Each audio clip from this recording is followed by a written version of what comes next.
নওশাদ কলকাতায় মিটিং করতে যে আজ এই প্রশাসন তাকে টেনে হিঁচড়ে মারতে মারতে তুলে নিয়ে যাচ্ছে। বাংলার মানুষ দেখেছেন আপনারা, মাথার টুপিটা পড়ে যেতে সেটাও টেনে মাথায় রাখার চেষ্টা করছে। এমন মারছেন, দেখলেন একটা মাথায় লাঠি মারতে গেলে সেটা যে মাথায় লেগে যেত, আমার ভাইপোটা মরে যেত, মেরে ফেলার চক্রান্ত। কেন? এটাও তো বাংলার মানুষ দেখেছেন। ফুলসরা শরীফে এসে প্রশাসন দিয়ে আজকে আমার ভাইপোর বাড়িতে ইট পটকে দিল, কাঁচ ফাঁচ ভেঙে 3 থেকে 4 হাজার পুলিশ পেটিয়েছিলেন। সে জায়গায় আমার মাথায় ইট পড়ে গেল, মাথা পাঠিয়ে দিলেন। সেটাও বাংলার মানুষ দেখেছেন। তারপরে অন্যায়টাকে অন্যায় বলে মেনে নেওয়া যাবে না, অন্যায়ের শাস্তি হোক, এটা আমরা চাই। অভিষেক ব্যানার্জিকে মেরেছে, এটা অন্যায়, সংবিধান বহির্ভূত কাজ করেছে এটা। তা বলে আমি যারা বেআইন কাজ করেছে, মেরে দিয়েছে, লুটপাট করেছে, দোষী তারা ধরে কোমরে বেঁধে দড়িতে টেনে টেনে চারিদিকে হিঁচড়ে হিঁচড়ে ঘুরিয়ে ঘুরিয়ে দেখাবো, এটা কোন সংবিধান বলেছে? এটা আইন বহির্ভূত কাজ, এগুলোকে মেনে নেওয়া যায় না। আজকে কিছুক্ষণ আগে কল্যাণ ব্যানার্জি চণ্ডীতলা থানায় ডেপুটেশন দিয়ে তাকে রাস্তায় মার মেরে পিটে রাস্তায় ফেলেছে। বয়স্ক মানুষ, তিনি একটা এমপি, তার বুঝে অত্যাচার জুলুমটা এটাকে মেনে নেওয়া যায়? বাংলার মানুষ আপনি মেনে নিতে পারবেন? যাই দোষ থাকুক, তাতে বিচার আইন আছে। একটা এমপির গায়ে দিয়ে মারপিট চলে, সাধারণ মানুষগুলোর কি অবস্থা হচ্ছে বলুন? আজকে আমার ভাইপো আব্বাস আপনার কাজ দিয়াতে সেখানে মিটিং করতে গেল, তার শেষে গেছিল, যাওয়ার পরে তাকে ঘিরে ফেলা হলো। ওই নটরাজ ক্রিমিনাল শওকত মোল্লা কোথা খুঁজে পাওয়া যাচ্ছে না, তার লোকজন নিয়েছে আমার ভাইপুর আক্রমণ। কত মোটরসাইকেল গাড়ি ঘোড়া ভেঙে ভুগে ধুলিসাৎ করে ফেললো। এই টিএমসির লোক মানুষেরা। তাহলে বলুন আজকে মানুষ কি পজিশনে পড়েছে? অন্যায়টাকে কোনোদিন মেনে নেওয়া যাবে না, সে যাই হোক। ন্যায়ের ন্যায়ের কাজ চায়, বিরোধী দল শূন্য করে দাও। তার মানে মমতা ব্যানার্জি বলেছেন বিরোধী দল শূন্য করে দাও, সেটাও কি এই রাজ্য সরকার মহামান্য মুখ্যমন্ত্রী সাহেব সেটাও কি বিরোধী দল শূন্য করে ফেলবেন মনে করছেন নাকি আপনারা? সেই ধরনের কার্যকলাপ কেন শুরু হয়েছে? রাস্তাঘাটে এইভাবে ধরে মারপিট, আইন বলে কিছু নেই। এটাও কি জঙ্গল রাজ হয়ে যাবে নাকি? তা টিএমসি যা করেছে, তৃণমূলের সময় এইটা হয়, তা টিএমসি আর তৃণমূল, এই টিএমসি আর বিজেপি পার্থক্য কোথায় হইল? আইন ব্যবস্থা কোথা? এইভাবে রাস্তায় মারপিট হয়ে আইন অনুযায়ী তাদের বন্দি করা হোক, তাদের শাস্তি দেওয়া হোক। এই অন্যায়টাকে কিন্তু মেনে নেওয়া যায় না। অর্থাৎ বাংলার মানুষ বুঝতে পারছেন পজিশনটা আস্তে আস্তে কোথায় চলে যাচ্ছে। এটার জঙ্গল রাজনীতি শুরু হয়েছে, অত্যাচার হচ্ছে, জুলুম হচ্ছে। আপনার স্টেশনে হকারগুলো ভেঙে ধুলিসাৎ করে ফেললেন, ভিখারি হয়ে গেল তাদের হাতে। ভিক্ষার বাসন ধরিয়ে দিলেন, তাদের ছেলে পুলে বাচ্চা কাচ্চা সব ধুলিসাৎ হয়ে গেল। এরই মধ্যে গরু নিয়ে মানুষ ধুলিসাৎ হয়ে গেল, হিন্দু ভাইয়েরা মুসলমান ভাইয়েরা। তাহলে চারিদিকে যেই নামটা অত্যাচার শুরু হয়ে যায়, তাহলে কোথায় গেছে? এখন একযোগে আন্দোলন চাই, প্রতিবাদ চাই, অন্যায়ের প্রতিবাদ। দিকে দিকে বেরোন, কোথায় তৃণমূলের নেতারা কোথায় চলে গেল?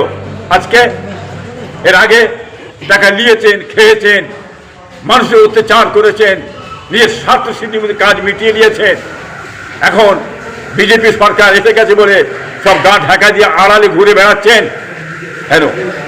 ন্যায়ের জন্যে অন্যায়ের জন্য প্রতিবাদ করুন। হ্যাঁ, দিকে দিকে বেরোন, আপনার আইনকে মান্যতা দিয়ে সংবিধান আইন অনুযায়ী আপনারা প্রতিবাদ করুন, সকল দলমত মিলে প্রতিবাদ করুন, এটা দরকার আছে। তা নয় এইভাবে মেরে প্রতিবাদ করতে দেবেন না। আগে যেভাবে মমতা ব্যানার্জি বলেছেন বিরোধী দল শূন্য করে দাও, কেউ বেরোলি মারো, পেটো, মাথা না তুলতে পারে, আমি তখন বলেছিলাম প্রতিবাদকে বন্ধ করার ক্ষমতা মমতা কেন গোটা পৃথিবীর নেই, আন্দোলনকে বন্ধ করতে পারে। মানুষ স্বাধীন হিসাবে প্রতিবাদ করবে, এরা মারকে পিঠে খুন হয়ে এরা প্রতিবাদ থেকে সরে যাবে না। অতএব আজকে বুঝতে পেরেছেন আপনি কোথায় চলে গেলেন। হ্যাঁ, কোথায় গিয়ে বেরিয়েছে, আজ বিজেপি সরকার এসে গেছে। হ্যাঁ, তাদের দায়ীকে মহামান্য মমতা ব্যানার্জি সাহেব, আপনি দায়ী, আপনি ক্ষতি করেছেন, যাকে নিয়ে আসার বলে আপনি। তাহলে তার প্রতিশোধ এবার বুঝতে পেরেছেন কি হচ্ছে এবারে, সেটার জন্য আপনি দায়ী, অন্য কেউ নেই। এটা আমি বলতে চাই কি অভিষেক ব্যানার্জি সাহেব উনি একজন এমপি, কল্যাণ ব্যানার্জি তিনি একজন এমপি। হ্যাঁ, এটা মারা কোনোদিন উচিত হয় না, এটা কোনোদিন আমরা মেনে নেব না। ন্যায় বিচার চাই, সঠিক বিচার হোক, বাংলার মানুষ আপনারা প্রতিবাদ করুন এটার জন্যে, এটা আমরা চাই। আর যেমন ফুটপাথে এসে পুলিশ দিয়ে অত্যাচার জুলুম করেছেন, আমার ভাইপোকে মেরেছিলেন কি বলে সেই সময়, সেটার দিকে এটাও খেয়াল করুন। অন্যায় অন্যায়, আমার ভাইপোকে যেমন মাথায় মেরেছিলেন আপনি, হয়তো মাথাটা ভেঙে যেত, ফেড়ে যেত, মারা যেত। ওই রকম ইট যে ছুঁড়েছিল অভিষেক ব্যানার্জি মাথায় যদি লেগেছে, অভিষেক ব্যানার্জি হয়তো মরে যেত, কি মাথাটা ফেড়ে যেত। হ্যাঁ, দুটি কিন্তু অন্যায়, এটা বলতে হবে আপনাদের সকলকে। হ্যাঁ, এটা বলতে চাই যে একের পর এক এমপিদের ওপর আক্রমণ হচ্ছে, কাল হয়েছে অভিষেকের ওপর, আজ কল্যাণ ব্যানার্জির ওপর, কি বলবেন, কি চোখে দেখছেন এই বিষয়টা? এটা আন্দোলন, এটা অত্যাচার হচ্ছে, একের পর এক আক্রমণ হচ্ছে, এটা একটা ছক আছে। এটা হতে পারে বিজেপির একটা চক্রান্ত, হতে পারে তৃণমূলের সঙ্গে একটা গঠাপ কেস থাকতে পারে, হতে পারে। এটা কি বলেন, আজকে তৃণমূলকে হয়তো হ্যাঁ নামাতেও পারে, এটাও হতে পারে। এটাও মানুষ ভাববে, চিন্তার বিষয় আছে মানুষের। 2020 সালে আপনার ভাইপো আব্বাস সিদ্দিক একটা চ্যালেঞ্জ করেছিল যে অভিষেকের এই বাংলার ভাত বেশি দিন জুটবে না, তাহলে এটাই কি সেই ভবিষ্যৎবাণী হতে চলেছে? দেখেন, যে জিনিসটা আমার ভাইপো বলেছে, অন্যায়কে মেনে কেউ নেবে না, অন্যায় করলে থাকবে না, মুখের ভাত কেন কিছুই থাকবে না। স্বয়ং আল্লাহ পাক রব্বুল আলামিন হ্যাঁ অন্যায় দেহকে বরদাস্ত করেন না। যারা অন্যায় করবে, অত্যাচার করবে, জুলুম করবে, রাহাজানি করবে, গুন্ডামি করবে, হ্যাঁ সেই দল বেশি দিন থাকবে না, তার বিচার আমার আল্লাহ পাকের তরফ থেকে হয়ে যায়, সেইটাই হয়েছে, এছাড়া অন্য কিছু নয়। হুমায়ুন কবির বলছে মুসলমানদের ওপর অত্যাচার হচ্ছে, ইরানকে খবর দিতে হবে, কি বলবেন? হুমায়ুন কবির যেটা বলেছেন কথাটা যুক্তির বাইরে, সংবিধান বহির্ভূত কথা। এটা আমার ভারতবর্ষের মানুষ, আমরা ভারতীয়, জাতি ধর্ম বর্ণ নির্বিশেষে আমরা বাস করি। এটা আমাদের নিজস্ব পারিবারিক ব্যাপার আমার দেশের। হ্যাঁ, আজকে ইরান এসে ইরানকে জানাতে হবে, বিচার করবে, এই জিনিস সেখানে যাবে কেন? হ্যাঁ, এটা হতেই পারে না, এটা অন্যায় কথাবার্তা। ভারতের খাবো, ভারতের লোবো, ভারতে থাকবো, আর ভারতের খাবো, ভারতের লোবো, আর অন্যর গান গাইবো, এটা তো উচিত নয়। আমরা ভারতীয়, অতএব ভারতবর্ষের মানুষ ওই কথাটাকে ওনার মেনে নেবে না। এই কথাটা অন্যায় কথা বলা হচ্ছে। এটা কলকাতা বিমানবন্দর থেকে মসজিদ ভেঙে ফেলার অনুমতি দিলেন, কি বলবেন?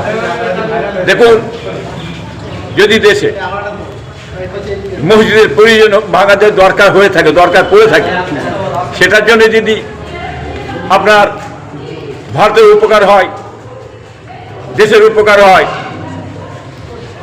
সেটার দিকে চিন্তা ভাবনার একটা ব্যাপার আছে। যেমন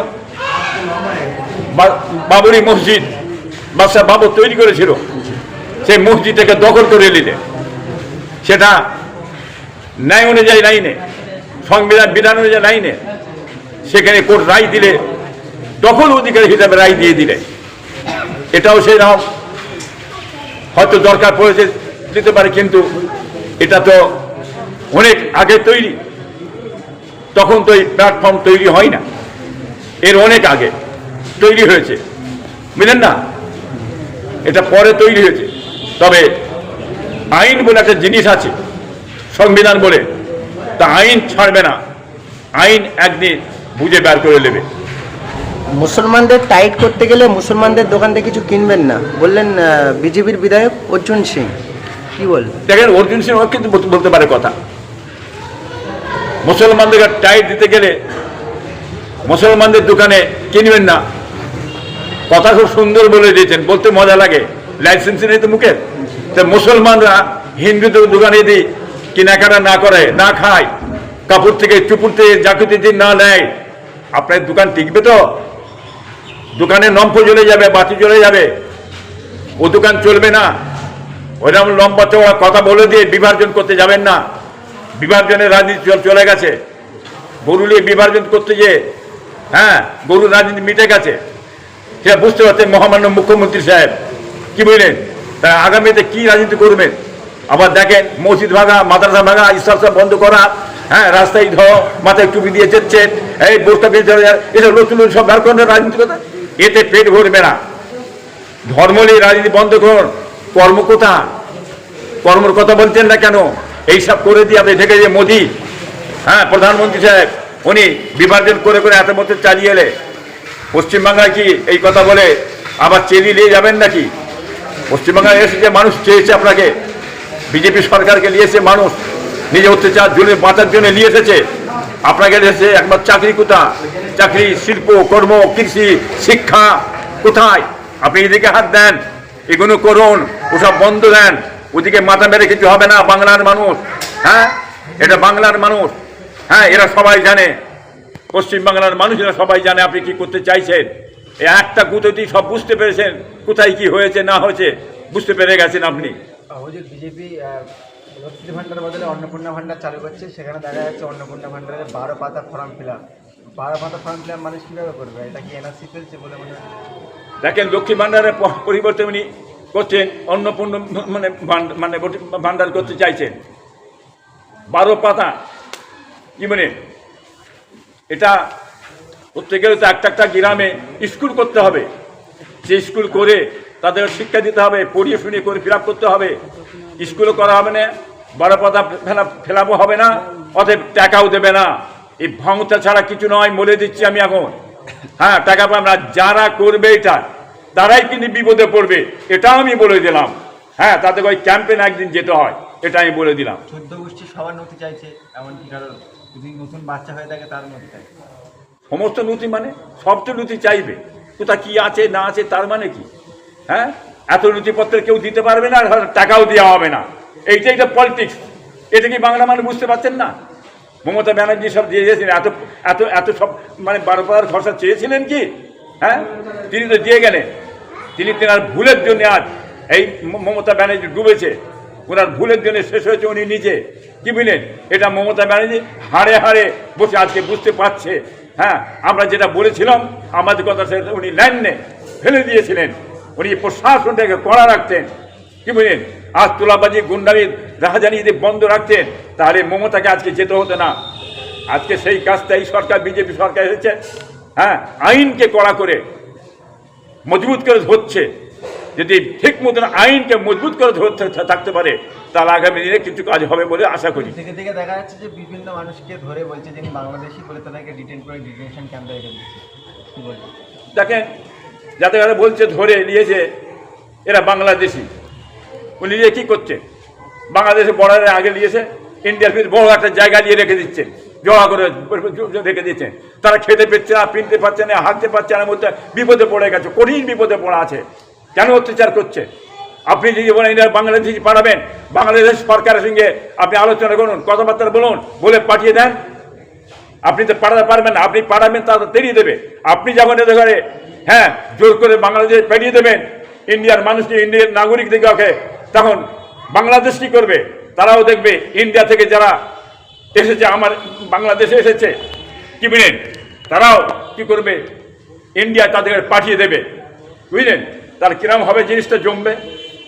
হ্যাঁ, এটা মুখে বলছেন পাঠিয়ে দেবো, আপনি আলোচনা করে বাংলাদেশ সরকারের সঙ্গে আলোচনা করে পাঠান, হ্যাঁ সেটা দেখতে চাই।